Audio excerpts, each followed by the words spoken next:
ओम शांति। सुनते हैं आज 9 मई 2025 की साकार मुरली से प्रश्न उत्तर।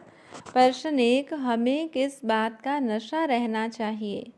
उत्तर, हमें इस बात का नशा रहना चाहिए कि जिस शिव की सभी पूजा करते हैं वह आज हमारा बाप बना है और हम उनके सम्मुख बैठे हैं।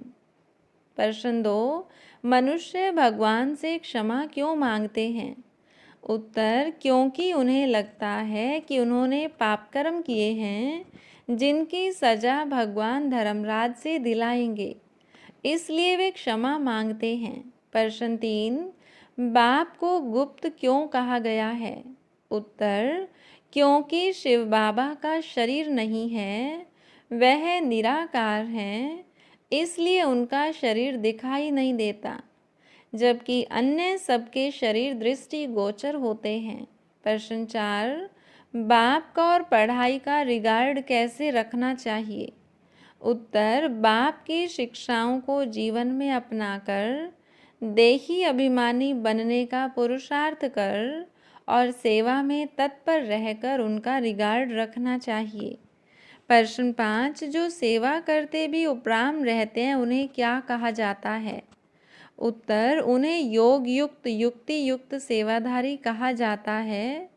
जो ट्रस्टी बनकर सेवा करते हैं और बंधनों से मुक्त रहते हैं। प्रश्न 6, ब्राह्मण जीवन की विशेषता क्या है? उत्तर, पवित्रता ब्राह्मण जीवन की विशेषता है।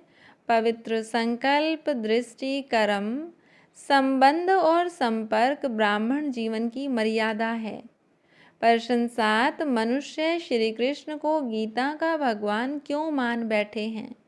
उत्तर, क्योंकि उन्होंने गीता में शिव का नाम हटाकर श्री कृष्ण का नाम डाल दिया है, जबकि श्री कृष्ण सतयुग का बालक है, ज्ञान देने वाला नहीं। प्रश्न 8, क्यों कहा गया है कि जो सेवा नहीं करते वे दास दासी बनते हैं? उत्तर, क्योंकि जो बच्चे पढ़ाई और सेवा में तत्पर नहीं रहते वे उन्नति नहीं कर पाते और सतयुग में नीचा पद दास दासी का रोल पाते हैं।